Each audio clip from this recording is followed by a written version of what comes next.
بسم اللہ الرحمن الرحیم۔ السلام علیکم۔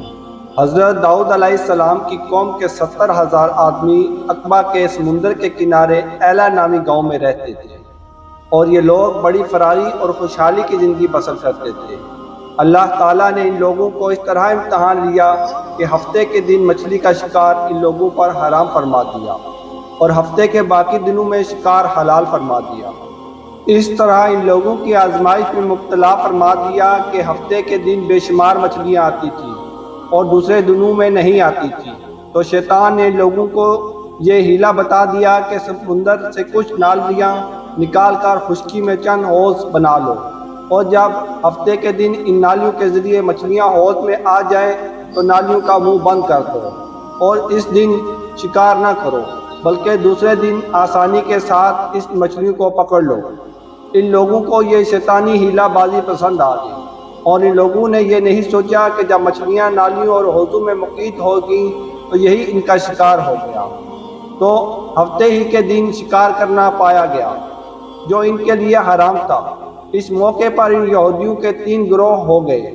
کچھ لوگ ایسے تھے جو شکار کے اس شیطانی ہیلا سے منع کرتے تھے اور ناراض و بیزار ہو کر شکار سے باز رہے، اور کچھ لوگ اس کام کو دل سے برا جان کر خاموش رہے، دوسروں کو منع نہ کرتے تھے بلکہ منع کرنے والوں سے یہ کہتے تھے کہ تم لوگ ایسی قوم کو کیوں نصیحت کرتے ہو جنہیں اللہ تعالیٰ ہلاک کرنے والا یا سخت سزا دینے والا ہے۔ اور کچھ وہ سرکش اور نافرمان لوگ تھے جنہوں نے حکم خداوندی کی اعلانیہ مخالفت کی اور شیطان کے ہیلا بازی کو مان کر ہفتے کے دن شکار کر لیا اور ان مچھلیوں کو کھایا اور بیچا بھی۔ جب نافرمانوں نے منع کرنے کے باوجود شکار کر لیا تو منع کرنے والی جماعت نے کہا کہ اب ہم ان مصیبت کاروں سے کوئی میل ملاپ نہ رکھیں گے۔ چنانچہ ان لوگوں نے گاؤں کو تقسیم کر کے درمیان میں ایک دیوار بنا لی اور آمد و رفت کا ایک الگ دروازہ بھی بنا لیا۔ حضرت داؤد علیہ السلام نے غضبناک ہو کر شکار کرنے والوں پر لعنت فرما دی۔ اس کا اثر یہ ہوا کہ ایک دن خطا کاروں میں سے کوئی باہر نہیں نکلا، تو انہیں دیکھنے کے لیے کچھ لوگ دیوار پر چڑھ گئے، تو کیا دیکھا کہ وہ سب بندروں کی صورت میں مسخ ہو گئے ہیں۔ اب لوگ ان مجرموں کو دروازہ کھول کر اندر داخل ہوئے تو وہ بندر اپنے رشتہ داروں کو پہچانتے تھے اور ان کے پاس آ کر ان کے کپڑوں کو سونگھتے تھے اور زار و قطار روتے تھے، مگر لوگ ان بندر بن جانے والے لوگوں کو نہیں پہچانتے تھے۔ ان بندر بن جانے والے لوگوں کی تعداد 12,000 تھی۔ یہ سب 3 دن تک زندہ رہے اور اس درمیان میں کچھ بھی کھا نہ سکے، بلکہ یوں ہی بھوکے پیاسے سب کے سب ہلاک ہو گئے۔ شکار سے منع کرنے والا گروہ ہلاکت سے سلامت رہا، اور صحیح قول یہ ہے کہ دل سے برا جان کر خاموش رہنے والوں کو بھی اللہ تعالیٰ نے ہلاکت سے بچا لیا۔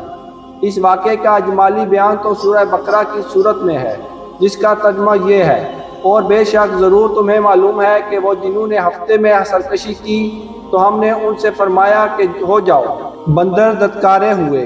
اور مفصل واقعہ سورہ اعراف میں ہے، جس کا ترجمہ یہ ہے: اور ان سے حال پوچھو اس بستی کا کہ دریا کنارے تھی، جب وہ ہفتے کے بارے میں حد سے بڑھتے، جب ہفتے کے دن ان کی مچھلیاں پانی پر تیرتی ان کے سامنے آتی اور جو دن ہفتے کا نہ ہوتا نہ آتی۔ اس طرح ہم انہیں آزماتے تھے ان کی بے حکمی کے سبب۔ اور جب ان میں سے ایک گروہ نے کہا کیوں نصیحت کرتے ہو ان لوگوں کو جنہیں اللہ ہلاک کرنے والا ہے یا انہیں سخت عذاب دینے والا ہے، بولے تمہارے رب کے حضور معذرت کو اور شاید انہیں ڈر ہو۔ پھر جب وہ بلا بیٹھے جو نصیحت انہیں ہوئی تھی ہم نے انہیں بچا لیے، اور جو برائی سے منع کرتے تھے اور ظالموں کو برے عذاب میں پکڑا، بدلہ ان کی نافرمانی کا۔ پھر جب انہوں نے ممانعت کے حکم سے سرکشی کی ہم نے ان سے فرمایا ہو جاؤ، بندر دھتکارے ہوئے۔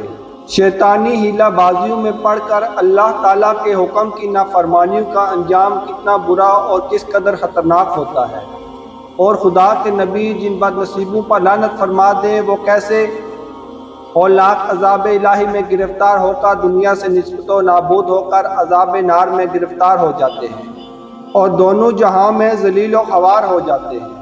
اصحاب ایلا کے اس دل دلا دینے والے واقعہ میں ہر مسلمان کے لیے بہت بڑی عبرتوں اور نصیحتوں کا سامان ہے۔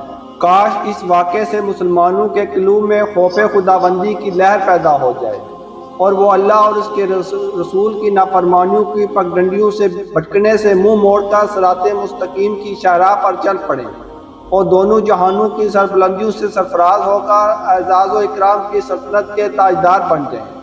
ہم امید کرتے ہیں کہ حضرت داؤد علیہ السلام اور ان کی قوم کا یہ واقعہ آپ کو پسند آیا ہوگا۔